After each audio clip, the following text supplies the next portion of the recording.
창세기 13장 14절에서 18절의 말씀을 받들어 읽겠습니다. 롯이 아브라함을 떠난 후에 여호와께서 아브라함에게 이르시되 너는 눈을 들어 너 있는 곳에서 북쪽과 남쪽 그리고 동쪽과 서쪽을 바라보라. 보이는 땅을 내가 너와 네 자손에게 주리니 영원히 이르리라. 내가 네 자손이 땅의 티끌 같게 하리니 사람이 땅의 티끌을 능히 셀 수 있을진데 네 자손도 세리라. 너는 일어나 그 땅을 종과 횡으로 두루 다녀보라. 내가 그것을 네게 주리라. 이에 아브라함이 장막을 옮겨 헤브론에 있는 마므레 상수리 수풀에 이르러 거주하며 거기서 여호와를 위하여 제단을 쌓았더라. 아멘. 여호와 하나님께서 아브라함에게 주신 복을 다시 재확인시켜 주시는 그런 장면을 우리가 함께 보고 있습니다. 그런데 이 말씀을 주신 타이밍에 대해서 우리가 좀 생각해 볼 필요가 있습니다. 우리는 아브라함이 하란을 떠나기 직전에 주신 그 12장 1절에서 3절에 언약의 복과 약속들이 다 들어있다는 것을 볼 수 있습니다. 이 말씀은 언제나 우리에게 참 은혜가 되는 말씀이고 좋은 말씀이니까 계속 기회가 있을 때마다 보고 읽도록 합시다. 12장 1절에서 3절입니다. 여호와께서 아브라함에게 이르시되 너는 너의 고향과 친척과 아버지의 집을 떠나 내가 네게 보여줄 땅으로 가라. 내가 너로 큰 민족을 이루고 네게 복을 주어 네 이름을 창대하게 하리니 너는 복이 될지라. 너를 축복하는 자에게는 내가 복을 내리고 너를 저주하는 자에게는 내가 저주하리니 땅의 모든 족속이 너로 말미암아 복을 얻을 것이라 하신지라. 참 위대한 약속이고 인간이 소원하는 모든 소원들이 다 함축되어 있는 약속입니다. 너에게 자손이 풍성하게 해주겠다. 큰 민족을 이루게 해주겠다. 그리고 너를 복되게 하고 너가 복 그 자체가 되게 하겠다. 그래서 너를 축복하는 자, 너를 저주하는 자가 너를 축복하는 것으로 너를 저주하는 것으로 결국은 너를 통해 복을 얻게 하겠다. 이렇게 말씀을 하십니다. 아브라함은 세상 사람들은 알지 못하지만 하나님이 아브라함에게 의도하신 축복은 대단한 것이어서 아브라함은 그를 환대하는 자들에게도 복이 되고 그를 적대하는 자들에게도 복이 됩니다. 적대하는 자는 저주를 받는데 저주를 받아서 망하는 것이 아니라 너를 저주하는 자는 내가 저주할 것인데 그로 말미암아 천하 만민이 복을 얻게 되겠다. 얻게 하겠다. 이렇게 하나님이 말씀하시고 계시거든요. 그러니까 이 말씀은 우리의 상상과 기대를 훨씬 뛰어넘는 말씀입니다. 만약에 이 말씀이 너를 축복하는 자에게는 내가 복을 주어 잘 되게 하겠고 너를 저주하는 자에게는 내가 저주를 내려서 망하게 하겠다. 그래서 천하 만민 중에 복을 얻는 자들이 좀 있고 망하는 자들도 좀 있을 것이다. 이랬으면 리즈너블한 이야기가 됐을 텐데 우리의 상상과 기대를 뛰어넘어서 너를 축복하는 자도 결국 복을 받게 하겠고 너를 저주하는 자도 일단은 저주를 받겠지만 그로 말미암아 결국 복을 얻게 하겠다. 이렇게 하나님이 말씀을 주시는 대목이죠. 그런데 하란에 있을 때 주신 이 12장 1절에서 3절 말씀이 아브라함에게 하나님이 최초로 나타난 대목이 아닙니다. 우리 사도행전 7장으로 한번 가보도록 하겠습니다. 신약성경 사도행전 7장 2절입니다. 신약성경 195페이지 사도행전 7장 2절 말씀. 스데반이 이르되 여러분 부형들이여 들으소서. 우리 조상 아브라함이 하란에 있기 전 메소포타미아에 있을 때에 영광의 하나님이 그에게 보여 이르시되 내 고향과 친척을 떠나 내가 네게 보일 땅으로 가라 하시니 아브라함이 갈대아 사람의 땅을 떠나 하란에 거하다가 그의 아버지가 죽음에 하나님이 그를 거기서 너희 지금 사는 이 땅으로 옮기셨느니라. 하나님이 어디에서 먼저 나타나셨다고 하시죠? 메소포타미아에 있을 때, 갈대아 우르에 있었을 때 하나님이 나타나셔서 내 고향과 친척을 떠나 내가 네게 보일 땅으로 가라. 이렇게 말씀하셨다고 합니다. 이 말씀을 듣고 아브라함과 그의 아버지 데라가 함께 갈대아 우르를 떠나 하란에 이르렀던 것으로 보입니다.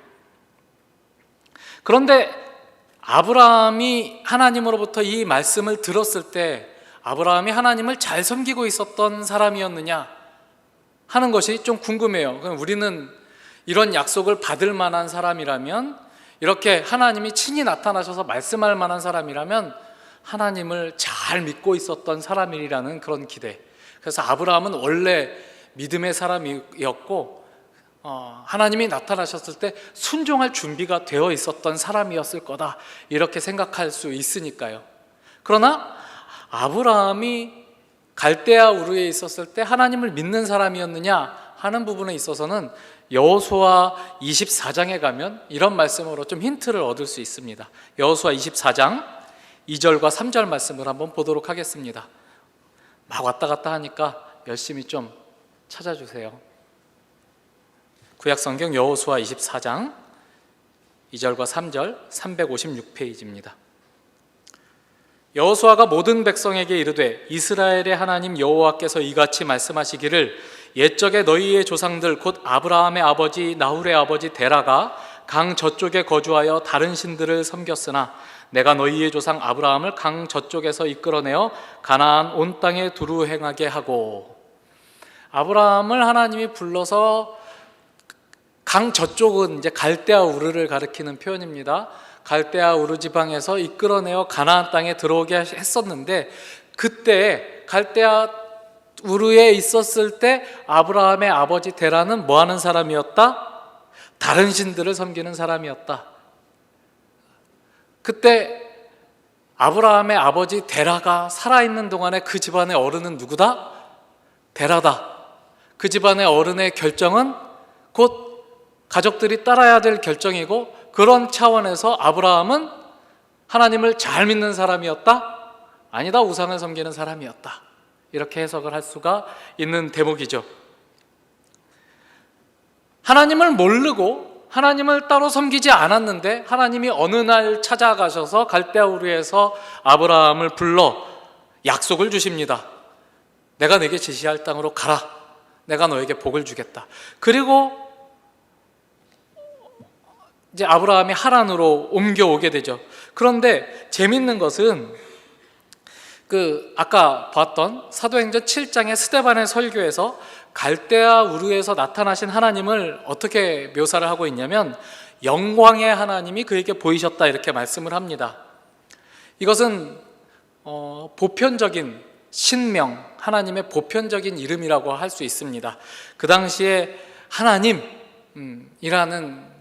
단어는 이제 물론 그 신약 성경의 단어는 헬라어로 써 있기 때문에 헬라어와 히브리어가 좀 다르지만 어쨌든 이 스테반 선생님이 인용한 이런 말씀들은 다 구약 성경의 헬라어 번역본에서 왔을 거라고 생각하기 때문에 구약 성경을 반영한 그런 이름이라고 생각합니다.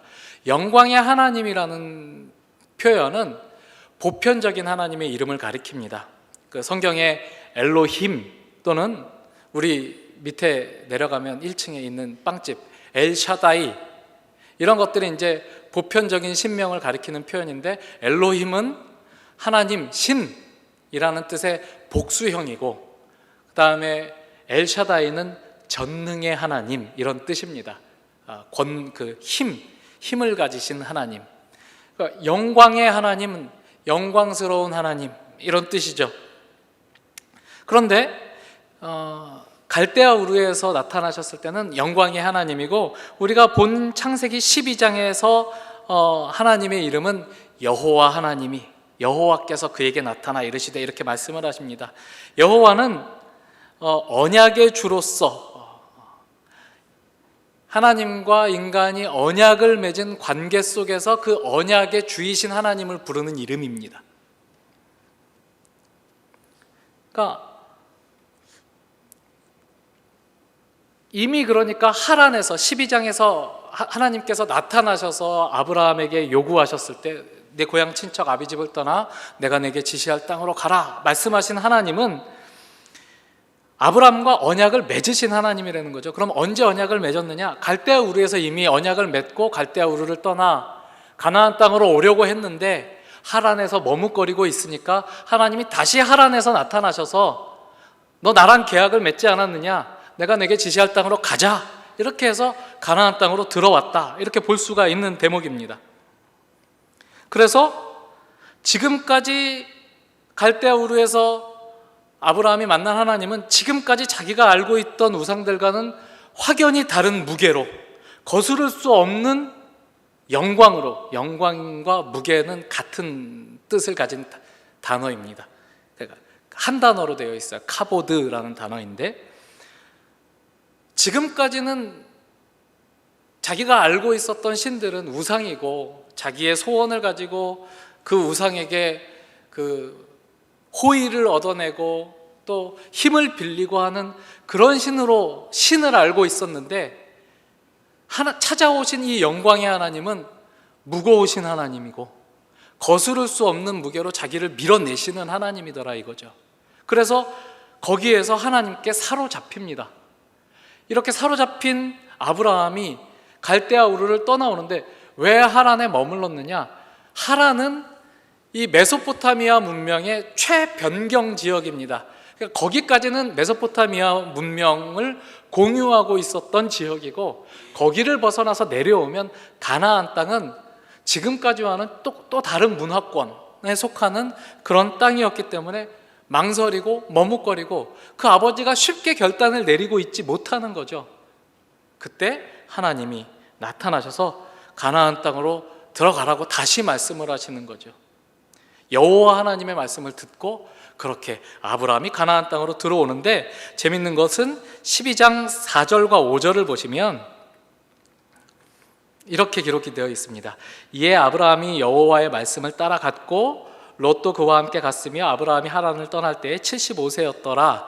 아브라함이 그의 아내 사레와 조카 롯과 하란에서 모은 모든 소유와 얻은 사람들을 이끌고 가나안 땅으로 가려고 떠나서 마침내 가나안 땅에 들어갔더라. 이렇게 되어 있습니다. 마침내라고 하는 표현은 재밌는 표현이죠. 드디어 하나님의 부르심에 순종해서 하나님이 가라고 하신 땅에 드디어 들어왔다, 이런 뜻인데, 여기서 마침내는 누구 편에서의 마침내일까요? 아브라함이 마침내 승리했다, 이런 표현일까요? 아니면 하나님이 이야 마침내 아브라함을 내가 끌고 왔다, 이런 표현일까요? 아마 후자일 것입니다. 지금까지 아브라함은 머뭇거리고, 물론 갈대아 우르를 떠나온 것은 대단한 순종이었고 결정이었지만, 그때는 영광의 하나님이 밀어붙이신 것이고, 그 영광의 하나님이 그에게 나타나서 말씀하셨음에도 불구하고 하란에서 머뭇거리고 오지 못하고 있을 때 하나님이 다시 나타나셔서 놀라운 약속을 주시고, 그래서 그를 이끌어 가나안 땅에 들어왔을 때 마침내 아브라함이 가나안 땅에 왔다, 이렇게 표현하고 있는 것이죠. 드디어 들어왔다, 그리고 기뻐하시는 모습을 봅니다. 그리고 7절에 가면 하나님이 다시 아브라함에게 나타나십니다. 여호와께서 아브라함에게 나타나 이르시되 내가 이 땅을 내 자손에게 주리라 하신지라. 이거는 하란에서 주셨던 약속의 반복입니다. 왜 이 말씀을 다시 반복하실까? 그 약속에 따라서 여기 들어왔으니까 잘했다, 내가 이 땅을 너와 내 자손에게 줄 것이다, 그 약속 너 잊지 않고 있지? 나도 잊지 않고 있다, 이렇게 확인해 주시고 격려해 주시는 그런 대목인 것 같습니다. 그리고 가나안 땅에 있다가 우리가 지난주 말씀에서 살펴본 대로 애굽으로 내려가죠. 애굽으로 내려갔다가 애굽에서 아내 사레를 뺏길 위기에 처했다가 하나님의 적극적인 개입으로 무사히 아내를 되찾고 부자가 되어서 돌아오는 그런 일들이 창세기 12장에 기록이 되어 있습니다. 애굽에 갔다가 다시 돌아와서 13장에 이르면 무슨 일이 일어나냐면 아브라함과 그 조카 롯이 결별하는 대목이 나옵니다. 오늘 우리가 읽은 본문은 아브라함과 롯이 결별한 직후에 하나님이 나타나셔서 아브라함에게 다시 복을 재확인시켜 주시는 그런 대목이거든요. 근데 롯을 떠나보낸 일이 무슨 의미가 있길래 하나님이 롯을 떠나보내자마자 나타나셔서 아브라함에게 약속하신 복을 다시 재확인시켜 주시는 것일까 하는 부분들을 생각해 보는 거죠. 그러니까 왜 이 타이밍에 하나님이 이 복의 말씀을 재확인시켜 주시는가? 창세기 11장 27절과 28절을 보면 데라의 족보는 이러하니라. 데라는 아브람과 나홀과 하란을 낳고 하란은 롯을 낳았으며 하란은 그 아비 데라보다 먼저 고향 갈대아인의 우르에서 죽었더라. 이렇게 되어 있습니다. 롯의 아버지는 누구죠? 아브라함의 아마 동생이었을 것으로 생각되는 하란의 아들입니다. 그러니까 아브라함과 롯은 조카, 삼촌 사이죠.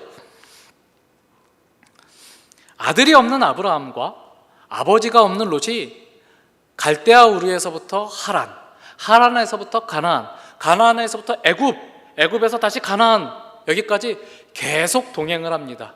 그 거리가 장장 800km에서 약 1000km에 이르는, 직선으로 생각하면 그 정도 될 수 있겠지만 사실 그 당시에 길들이 또 아브라함이 걸었던 경로가 꼬불꼬불 했을 테니까 훨씬 더 많은 거리를, 그 거리보다 훨씬 더 많은 시간을 마치 아버지와 아들처럼 함께하며 동행했었던 그런 사이였습니다. 그들은 서로를 의지했을 것입니다. 낯선 땅에서 이방인으로 사는 일이 안전하지 않던 시대에 믿을 수 있는 사람이 한 명이라도 더 있는 것은 서로에게 큰 위안이고 안정감을 제공해주는 그런 존재였을 것입니다. 표면적으로는 재산이 너무 많아지고 그래서 서로의 수하에 있는 목자들이 서로 싸우니까 우리가 한 식구인데 우리 한 식구가 서로 다투는 모양새가 보기 좋지 않다. 우리 서로 헤어지자. 이렇게 해서 헤어지는 것을 결정했지만 그 결정이 과연 쉬운 결정이었을까? 생각해 볼 필요가 있죠. 아브라함에게는 아직 자식이 없습니다. 그러니까 사실 롯이 아브라함의 상속자나 마찬가지예요. 그 당시에 자기의 상속자가 없다라는 것은 옆에서 보기에는 매우 위태로운 상황이고, 그리고 저주받은 자의 어떤 본보기와 같은 모습입니다. 그러나 그런 아들과 같고 상속자를 대신할 수 있는 존재였던 조카 롯을 과감히 떠나보내기로 합니다. 그리고 떠나보내는데 어떻게 떠나보내냐면 8절 보시죠. 13장 8절 보겠습니다. 아브라함이 롯에게 이르되 우리는 한 친족이라 나나 너나 내 목자나 네 목자나 서로 다투게 하지 말자. 내 앞에 온 땅이 있지 아니하냐. 나를 떠나가라. 내가 좌하면 나는 우하고 내가 우하면 나는 좌하리라. 우리 이제 독립하자 서로. 그런데 독립하려면 서로 이렇게 땅이 나눠져야 되는데 이 땅을 누가 결정할 것이냐? 네가 먼저 결정해라. 네가 좋은 땅을 택해라. 나는 그것과 반대쪽을 택하겠다. 그래서 10절에 보시면 이에 롯이 눈을 들어 요단 지역을 바라본즉 소알까지 온 땅에 물이 넉넉하니 여호와께서 소돔과 고모라를 멸하시기 전이었으므로 여호와의 동산 같고 애굽 땅과 같았더라. 그러므로 롯이 요단 온 지역을 택하고 동으로 옮기니 그들이 서로 떠난지라. 자, 이들은 요단강을 바라보는 베델과 아이 사이에 지역에 자리 잡고 있었습니다. 베델과 아이 동쪽에는 요단 그 협곡에서 이렇게 형성된 넓은 그 물이 넉넉한 그런 지역이 있고, 거기에서 서쪽을 바라보면 조금 건조한 요단 유다 광야 지역이 펼쳐져 있습니다. 여기서 선택권을 넘겨주면 목축에 좀 지혜가 있는 사람이라면, 지금 아브라함이나 조카 롯이나 둘 다 목축업이 주업인 유목민이었으니까 이 목축에서 가장 중요한 것은 물, 넉넉한 풀, 이런 것이죠. 소돔과 고모라 지역이 너무나 좋아 눈에 띄게 좋아 보입니다. 뭐라 그래요? 여호와의 동산 같고 애굽 땅과 같았더라. 애굽 땅은 어떤 땅이라 그랬죠? 물이 마르지 않는 땅입니다. 1년에 비가 30mm밖에 내리지 않지만 나일강이 끝없이 물을 공급해줘서 비옥하게 하고 농사를 가능하게 하는 그런 천혜의 자연 환경을 지닌 그런 땅입니다. 근데 그런 땅과 같은 너무 좋은 땅이 눈앞에 보입니다. 그런데도 선택권을 넘겨줍니다. 그리고 예상된 바와 같이 롯은 그 좋은 땅을 선택합니다. 확실히 아브라함이 어른이고 조카 롯이 좀 어린 사람이라는 것이 여기서 좀 드러나죠. 철딱서니가 없죠. 어른에게 좋은 땅을 양보할 법도 한데 좋은 땅이 보이니까 저 땅 할래요 이렇게 말하는 거니까. 아브라함이 자신의 안전을 포기하고 또 땅을 선택하는 선택권까지도 조카 롯에게 내어줘서 보기에 좋은 그 땅을 내어줄 수 있었던, 그런 결단을 내릴 수 있었던 이유가 무엇이었을까? 한번 생각해 봅니다. 왜 아브라함이 이런 결단을 내렸을까요? 무엇이 아브라함에게 이런 결단을 가능하게 했을까요? 바로 앞에 있는 애굽을 갔다 온 경험이 이런 결단을 가능하게 했지 않았을까? 우리는 이야기의 흐름상 충분히 그렇게 생각해 볼 수 있습니다. 그럼 애굽에서는 무엇을 경험했기에? 애굽에서 아브라함이 경험한 것은 나를 불러 나에게 복을 주시고 도대체 감당할 수 없을 만큼 큰 복을 약속하신 그 하나님이 어떤 하나님인가 아직 충분히 알고 있지 못할 때 하나님이 그를 애굽으로 인도하셔서 경험케 한 것은, 자 보아라, 애굽의 바로도 나의 권세 아래 있다. 나는 어떤 하나님이냐, 얼마나 큰 하나님이냐 하는 것을 일단 개념이 없으니까 자기가 알고 있는 가장 큰 개념으로 먼저 보여주고, 그래 네가 알고 있는 최고의 권력은 뭐냐? 바로냐? 최고의 힘은, 최고의 권세는, 최고의 영광은 바로냐? 그래 바로를 봐라. 바로는 내가 내린 재앙에 벌벌 떠는 그런 존재다. 내 아내를 빼앗아 갔지만 내가 재앙을 내리자 벌벌 떨며 다 돌려주고 은근 패물을 얹어서 제발 나가주십시오, 그러는 존재다. 그래서 경험하는 거죠. 내가 이 하나님이 갈대우르에서 나를 밀어붙일 때에도 뭔가 범상치 않은 대단한 무게의 신이라는 사실을 어렴풋이 느꼈지만, 그 어렴풋이 느낀 것을 실제로 경험해 보니 이 하나님은 정말 바로보다 크신 하나님이구나. 바로보다 크신 그 하나님이 나에게 나타나셔서 때마다 이 약속을 재확인시켜 주시는데, 그 하나님 내가 믿는다면, 그 하나님이 정말 그런 하나님이라면 내가 내 조카 롯을 의지하고 그를 내 상속자라고 생각하는 것을 내려놔야 되겠구나, 내려놓을 수 있겠구나, 이렇게 생각하게 되는 것이죠. 그래서 떠나보냅니다. 이런 해석이 좀 뭐랄까요, 너무 해석자의 상상력이 많이 들어간 해석같이 느껴지십니까?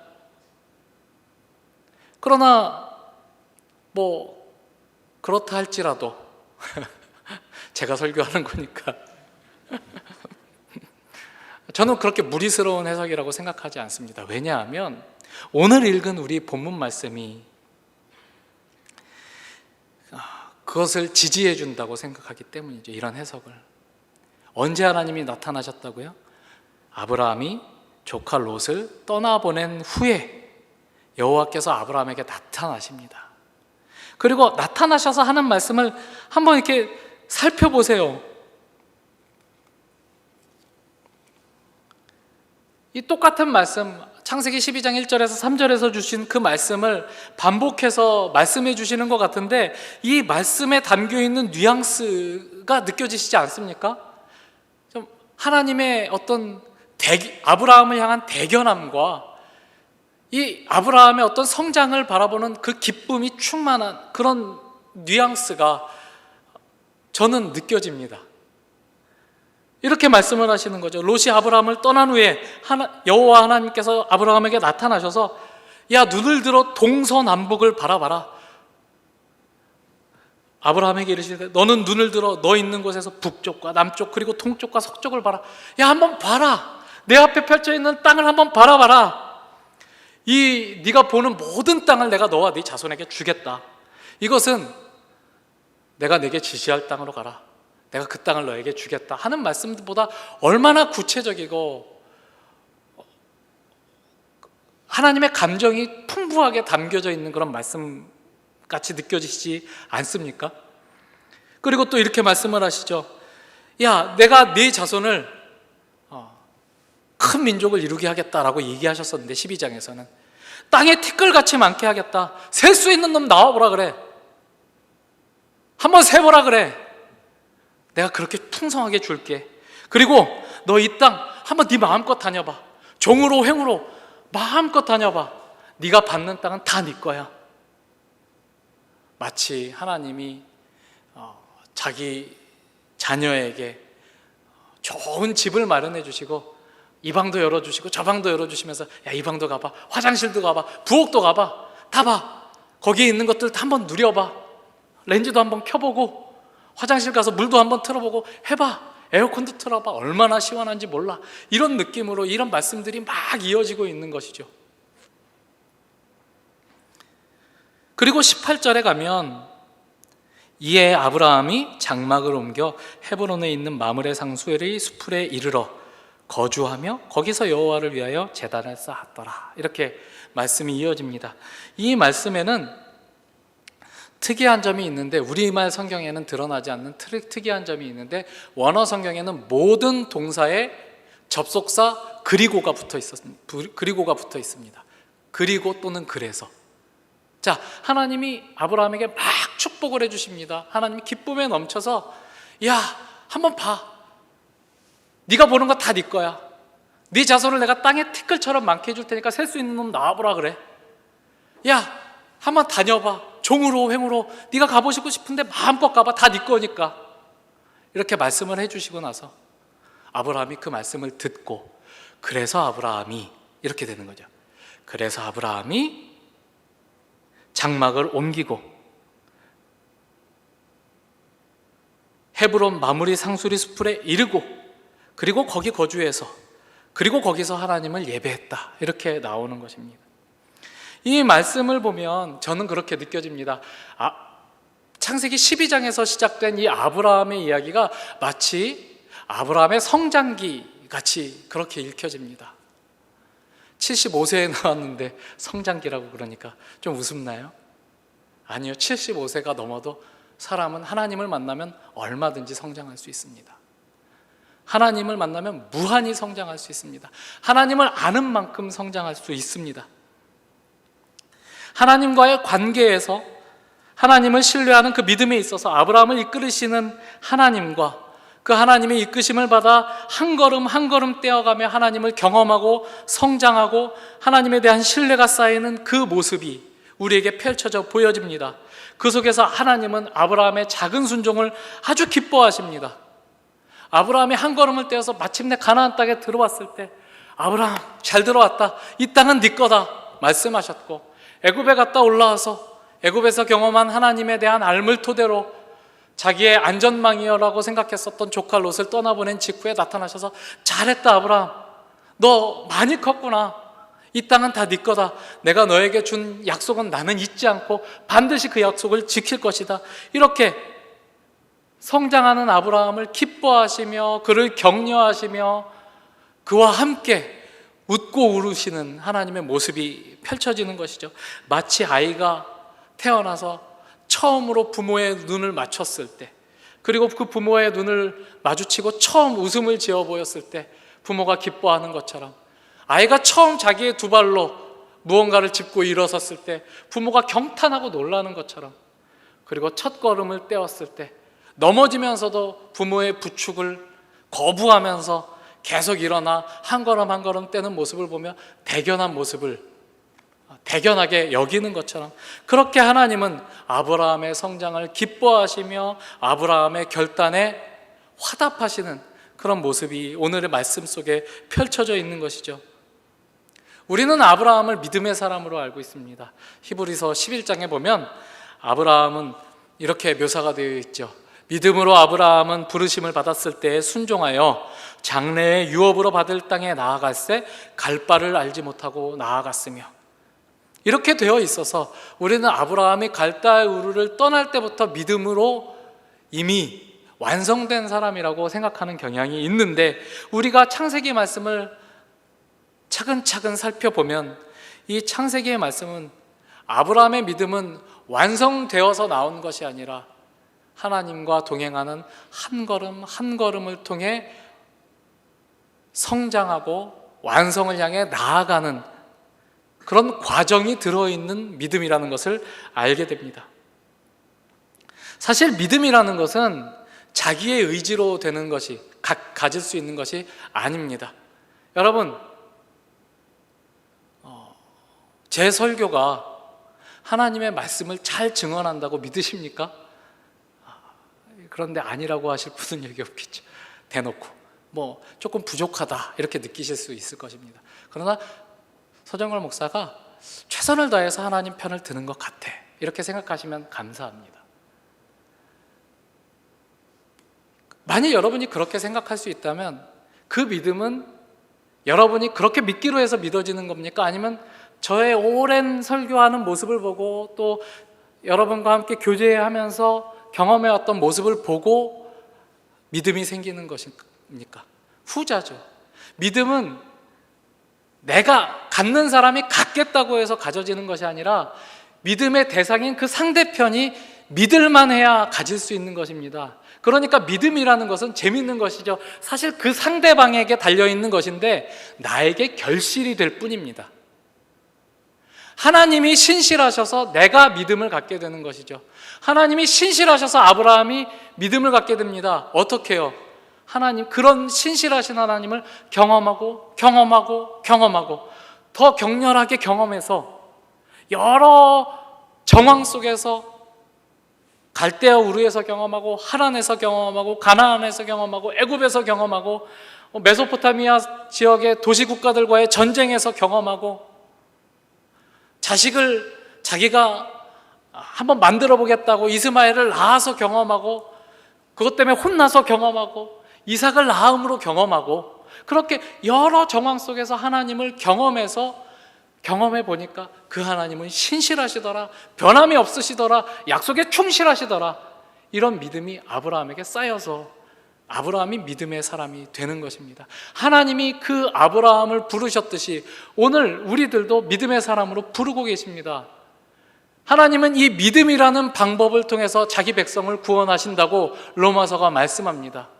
복음에는 하나님의 의가 나타나서 믿음으로 믿음에 이르게 하라니, 그 말씀에서 믿음에서 믿음으로 이르게 한다라는 동사가 없습니다. 복음에는 하나님의 의가 나타났다, 믿음으로부터 믿음에 이르기까지, From A to B, 처음부터 끝까지 다 믿음이라는 방식으로 복음에는 하나님의 의가 나타난다. 그 믿음은 하나님이 주시는 것이다. 하나님이 그 믿음 어디까지 주셨느냐? 자기 아들을 주시는 데까지 주셨다. 하나님이 자기 아들을 아끼지 않고 우리에게 주셨는데 어찌 그 아들과 함께 모든 것을 우리에게 은사로 주시지 않겠느냐? 로마서는 그렇게 하나님에 대한 설명들이 확장되어서 그러므로 우리를 그리스도 예수 안에 있는 하나님의 사랑에서 끊을 수 있는 것은 이 세상에 아무것도 없다라는 담대한 선언에 이릅니다.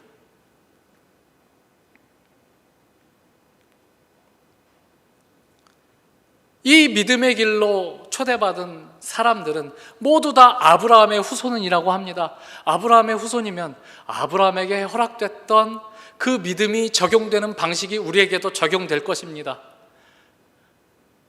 하나님이 갈대아 우르에서 그를 부르지도 찾지도 그를 섬기지도 않았던 아브라함을 일방적으로 찾아가 만나주시고 그에게 믿음을 주시고 그의 모든 인생 여정에 그와 함께 하셨던 것처럼 하나님이 우리를 하나님을 아버지라고 부르는 자리로 인도하셨습니다. 그리고 하나님께서 우리의 모든 걸음을 우리와 함께 하실 것입니다. 어디로 가든지, 갈대아 우르에 있었을 때도 거기에 나타나셔서 아브라함을 부르셨고, 하란에 멈춰 있을 때도, 거기서 머뭇거리고 있을 때도 거기서 나타나셔서 아브라함을 인도하셨고, 가나안 땅에 오셔서 기근이 들어 애굽에 갔을 때도 애굽에서 그와 함께 하셨던 그 하나님이, 그래서 메소포타미아에도 하란에도 가나안에도 애굽에서 있었던 어디에나 계시는 하나님이, 어디에나 아브라함과 동행하시는 그 하나님이 우리가 가는 그 어디에도 우리와 함께 하실 것이다 라는 믿음을 우리도 갖게 되는 것입니다. 그러니 두려워하지 마십시오. 애굽의 바로가 두렵지 않습니다. 무엇이 두렵겠습니까? 그러나 현실은 두렵습니다. 그건 아브라함의 이야기고요. 하나님, 취직이 안 됩니다. 하나님, 고시에 패스가 안 됩니다. 하나님, 지금 대학에 삼수하고 있습니다. 하나님, 원하는 사람이 나를 원하지 않습니다. 이런 여러 가지 현실적인 문제들에 직면하죠. 가슴이 아프죠. 그러나 그 모든 정황에 하나님이 함께 하십니다. 거기에서, 그 정황 속에서 하나님을 바라보십시오. 하나님이 나에게 무엇을 어떻게 하려고, 어떻게 이 상황 속에서 내가 어떤 반응을 하길 원하시는지 하나님께 물어보십시오. 하나님, 여기서는 어떻게 해야 됩니까? 하나님, 여긴 애굽이고 애굽에서는 바로가 제일 센데 하나님, 난 어떡합니까? 하나님, 조카 롯과 자꾸 싸우게 되는데 어떻게 헤어질까요? 이때는 어떻게 해야 됩니까? 어떤 믿음의 결단을 할 기회를 주시죠. 우리가 그때 잘할 수도 있고 잘못할 수도 있습니다. 아브라함의 애굽에서는 바보같이 굴었는데도 하나님이 은혜를 베풀어 주셨고, 가나안 땅에서는 잘하니까 기뻐하셨습니다. 그런 하나님이십니다. 우리가 잘못한다고 내치고 너는 다시는 나를 아버지라고 부르지 마라, 이렇게 하시는 하나님이 아니라 어디에서나 얘야, 나는 내 아버지다. 나는 너와 함께한다. 네가 잘못해도 실수해도 나는 내 아버지다. 너는 내 자녀다. 그렇게 말씀하시는 하나님이십니다. 그 아들을 아끼지 않고 우리에게 주신 하나님이시기 때문에 이 세상 그 어떤 권세도, 그 어떤 권력도, 그 어떤 피조물도 우리를 그리스도 예수 안에 있는 하나님의 사랑에서 끊을 수 없다고 하십니다. 아브라함은 하나님이 가라고 하신 그 걸음을 그 여정을 지리적인 이동으로 함께 따라가며 그 시간을 보내며 하나님을 경험하고 알아 믿음의 사람이 됩니다. 우리는 이 믿음의 여정을 하나님의 뜻을 따라 하나님의 백성으로 우리에게 주어진 시간을 따라감으로 경험할 수 있게 됩니다. 지리적인 이동은 아브라함 이야기에서는 굉장히 중요한 주제이지만 사실 지리적인 이동 자체가 중요한 것이 아니라 그 시간에 함께 하신 하나님이 중요한 것이죠. 우리의 시간에도 함께하고 계십니다.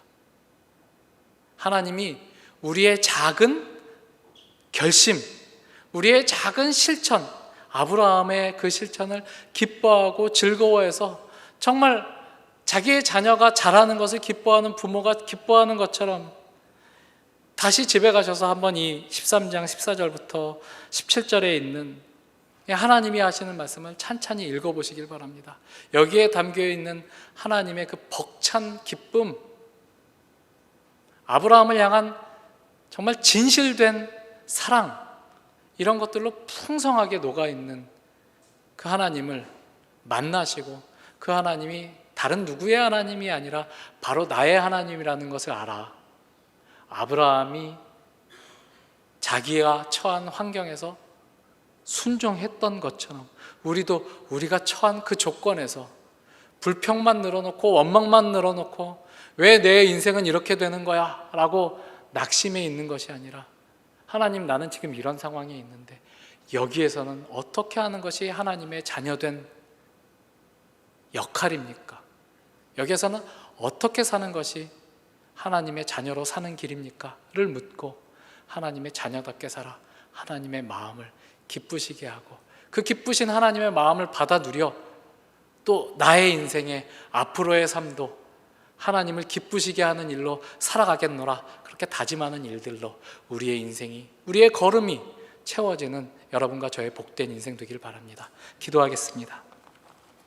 하나님 아버지, 오늘 말씀을 통해 아브라함을 대견해 하시고 기뻐하시는 그 하나님의 사랑을 우리도 엿봅니다. 그리고 아브라함을 하나님의 자녀로 부르셨던 그 하나님이 우리도 자녀 삼으셨음을 기쁨으로 고백합니다. 하나님, 이 귀한 관계, 이 귀한 언약에 우리가 동참하게 해주셨습니다. 그 언약에 합당한 자로 사는, 지혜롭게 분별하며 하나님의 자녀로 성장해가는 우리가 될 수 있도록 하나님 함께하여 주시옵소서. 예수님 이름으로 기도합니다. 아멘.